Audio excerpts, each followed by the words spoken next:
एक गांव में चारुलता उर्फ चारू नाम की एक बेहद सुंदर स्त्री रहती थी। चारुलता को अपनी सुंदरता पर बहुत घमंड था। चारू आराम से सो रही थी कि तभी उसकी माँ विमला उससे उठाती हुई बोली, सोने दो ना माँ, थोड़ी देर बाद उठ जाऊंगी। अरे सूरज निकलने के बाद तो रानियां भी उठकर बैठ जाती हैं, और एक तू है जो उठने का ही नाम नहीं ले रही। चल जल्दी से उठकर तैयार हो जा, आज तुझे देखने लड़के वाले आ रहे हैं। कितनी बार कहा है माँ, मैं विवाह किसी राजकुमार से ही करूँगी। हाँ हाँ, तुझ में लाल जो जड़े हैं, अब उठ, आने वाले हैं वो लोग, उनसे मना कर दो माँ। धीरे बोल कलमुई, अगर किसी ने सुन लिया तो 7 गांव तक कोई रिश्ता लेकर नहीं आएगा तेरा। अपनी माँ के कहने पर चारू तैयार होकर अपने कमरे से बाहर निकल आई।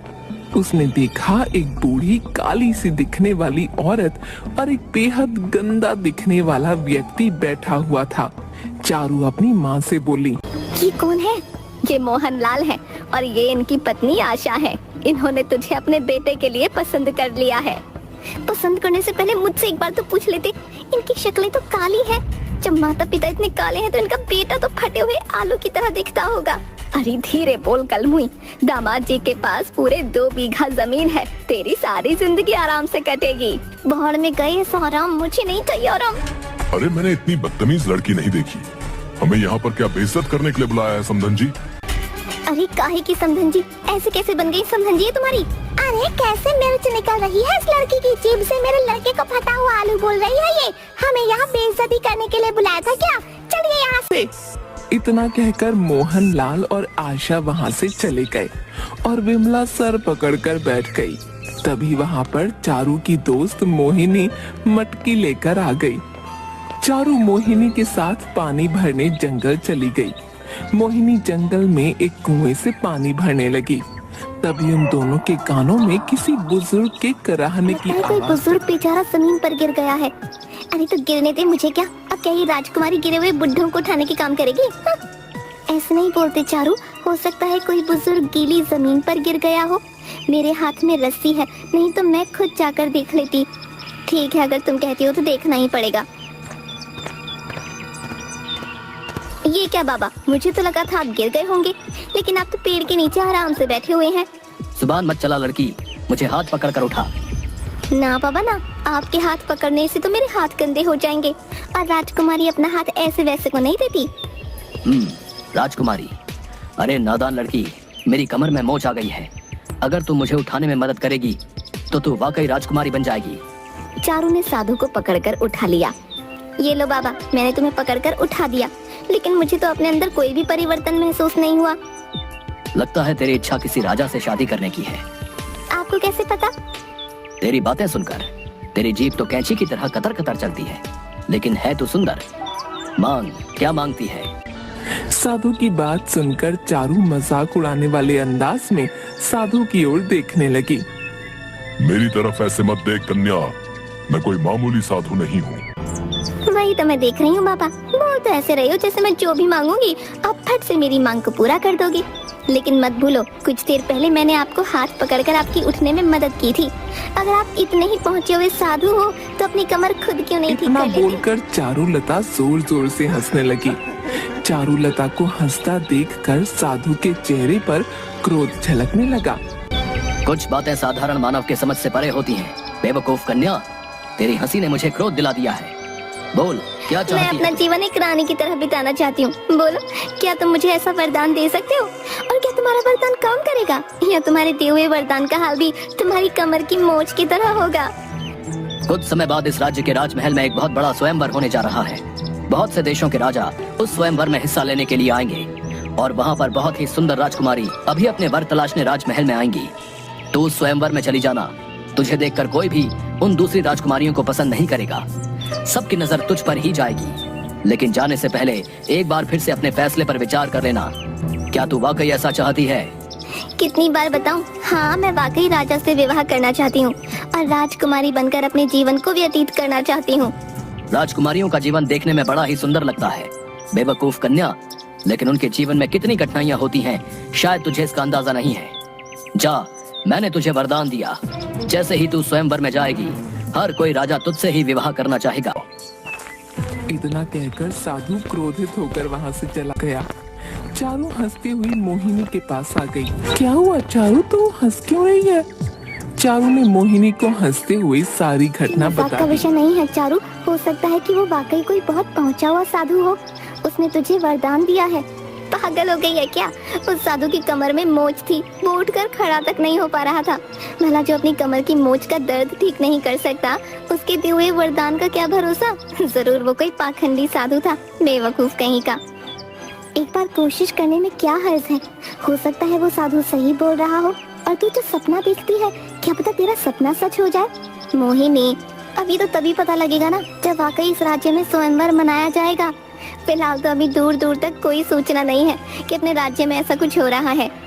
चारों साधु का मजाक उड़ाते हुए मोहिनी के साथ साथ मटकी उठाई घर। लेकिन कुछ ही महीनों के बाद पूरे राज्य में राजकुमारियों के स्वयंवर का ऐलान हो गया।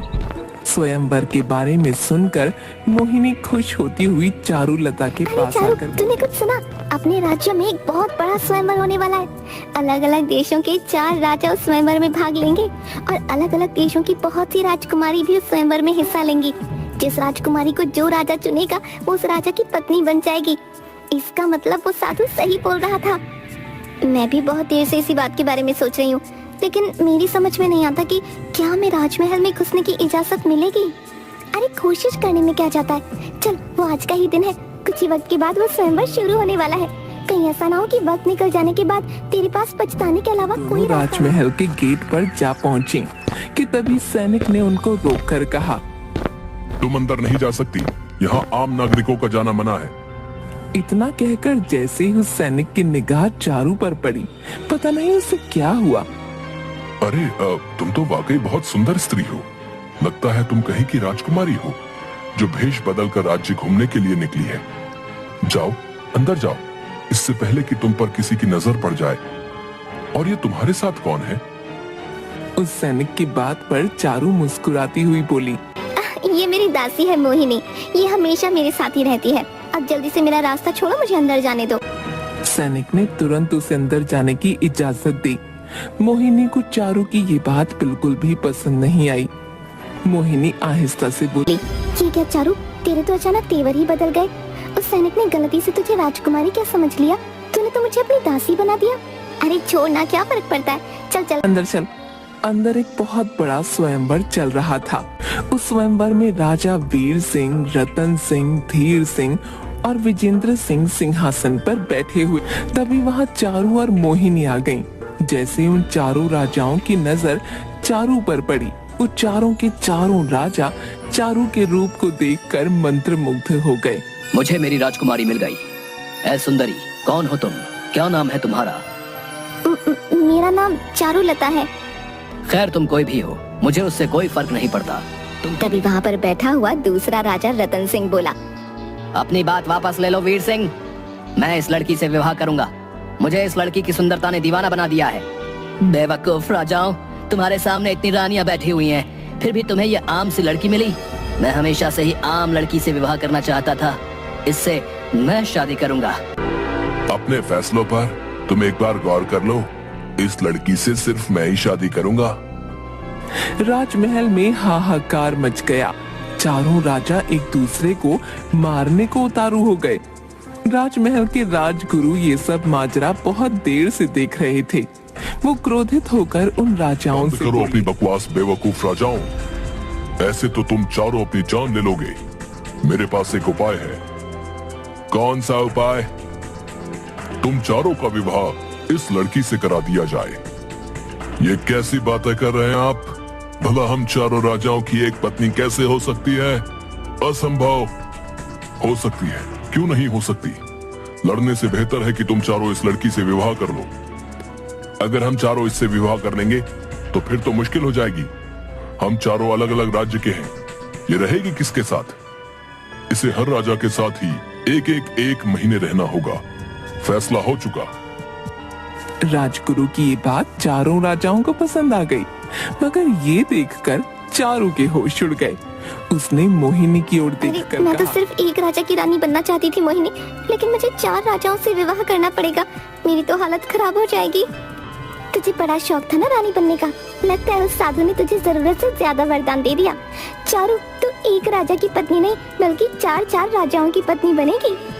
मुझे किसी की इतना कहकर चारू वहाँ से भागने ही वाली थी कि तभी राजगुरु ने चारू को पकड़ने का आदेश दे दिया। चारू के पास अब उन चारों से विवाह करने के अलावा और कोई चारा नहीं था। चारू का विवाह उन 4 राजाओं से हो गया। विवाह होने के बाद वीर सिंह खुश होते पहले इस सुंदरी पर मेरी नजर गई थी, क्योंकि अब ये मेरी रानी बन गई है, इसलिए सबसे पहले ये मेरे साथ रहेगी। ऐसे तुझ में क्या लाल जड़े जो ये सबसे पहले तेरे साथ रहेगी? मत भूलो राजा वीर सिंह, अब ये मेरी भी पत्नी है, इसलिए सबसे पहले ये मेरे साथ रहेगी। नहीं, मेरी रानी सबसे पहले मेरे साथ रहेगी। राजा विजेंद्र सिंह गुस्से से लाल पीला हो गया। वो तुरंत तलवार निकाल कर बोला, तुम तीनों राजाओं का अंत मेरे ही हाथों लिखा है। वैसे भी मैं तुम तीनों पर हमला करने ही वाला था, लेकिन मुझे तुम्हारे ऊपर हमला करने का कोई बहाना नहीं मिल रहा था। ये सिर्फ मेरी रानी है और ये सिर्फ मेरे साथ रहेगी। मैं अपनी रानी को किसी को हाथ भी नहीं लगाने दूंगा। अबे पागल हो गया क्या? मत भूल, हम सब ने भी इस सुंदरी के साथ विवाह किया है। और क्या बोला तुम? तो हम तीनों पर हमला करने वाला था। इसका मतलब है पिछले महीने जो गुप्तचर मेरे राज्य में पकड़ा गया था वो तेरा भेजा हुआ था। हाँ, मेरा भेजा हुआ था। तुम तीनों राजाओं की भलाई इसी में है कि चारुलता की तरफ देखना छोड़ दो। चारुलता सिर्फ मेरी पत्नी है। बेवकूफ राजा, राजगुरु का आदेश है कि रानी एक महीने हम 4 राजाओं के साथ रहेगी। तुम राजगुरु के आदेश का अपमान कर रहे हो। भाड़ में गया राजा राजगुरु का आदेश, भाड़ में जाओ तुम सब। मैं नहीं मानता कि रानी का विवाह तुम तीनों के साथ हुआ है। सच तो यह है कि इस सुंदरी से मुझे पहली नजर में प्यार हो गया था। बंद करो अपनी ये बकवास राजा विजेंद्र सिंह, तुम मेरे आदेश के खिलाफ जा रहे हो। मैंने लड़ाई रोकने के लिए ही इसका विवाह तुम चारों से करवाया है। मुझे कोई फर्क नहीं पड़ता। अब तो जो जीतेगा वही इस रानी को लेकर जाएगा। इतना कहकर राजा विजेंद्र सिंह ने तलवार निकालकर एक ही बार से राजा वीर सिंह को घायल कर दिया। तेरी इतनी हिम्मत कि तूने मेरे ऊपर हमला कर दिया, अब तेरी खैर नहीं। वीर सिंह ने भी अपनी तलवार से राजा विजेंद्र सिंह पर बड़ा खतरनाक वार किया। राजा विजेंद्र सिंह वहीं ढेर होकर गिर गया। राजा विजेंद्र सिंह को खत्म कर दिया है। अब रानी सिर्फ मेरे साथ जाएगी। तीनों राजाओं में भयानक जंग छिड़ गई। चारू सर पकड़कर वहीं पर बैठ गई। ये राजा तो आपस में तेरे लिए कुत्ते की तरह लड़ रहे हैं चारू। अभी भी मौका है, राजमहल से भाग निकलते हैं। कहीं ऐसा ना हो कि तीनों आपस में लड़ते लड़ते एक दूसरे की जान ले लें। अगर ऐसा हुआ तो इस राजमहल का राजगुरु तुझे इसका दोषी समझेगा। यहाँ से अपनी जान बचाकर भाग। वो सीधे घबराती हुई जंगल की ओर भागी कि तभी चारू की नजर पेड़ के नीचे बैठे हुए उसी साधु पर पड़ी। चारू दौड़ती हुई उस साधु के पास पहुंचकर बोली, क्या हुआ कन्या, तुम इतनी घबराई क्यों हो? क्या तुम आज उस स्वयंवर में नहीं गई? चारू ने सारी घटना साधु को बता दी। तुम तो एक रानी की तरह अपना जीवन व्यतीत करना चाहती थी। एक नहीं बल्कि 4 राजाओं ने तुम्हें पसंद कर लिया और तुमसे विवाह कर लिया। ये और बात है कि वो आपस में लड़ पड़े और एक को अपनी जान गंवानी पड़ी। राजमहल में अक्सर ऐसा ही होता है। राजा बनते हैं और लड़कर खत्म हो जाते हैं, लेकिन तुम्हें इससे क्या? तुम आराम से अपना जीवन एक राजा के पास रहकर गुजार सकती हो। मुझे क्षमा कर दीजिए बाबा, मेरे सर से रानी बनने का भूत उतर चुका है। मैं 4 राजाओं की रानी नहीं बन सकती। 4 नहीं 3, एक तो मारा जा चुका है। जो भी हो, मैं अब रानी नहीं बनना चाहती। साधु को चारू को देखकर तरस आ गया। उसने देखा चारू की आंखों से पश्चाताप के आंसू बह रहे थे। साधु ने मुस्कुराकर जवाब दिया, जाओ अपने घर पर जाओ।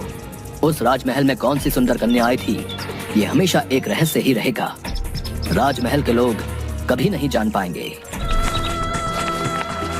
और चारू चुपचाप अपने घर आ गई।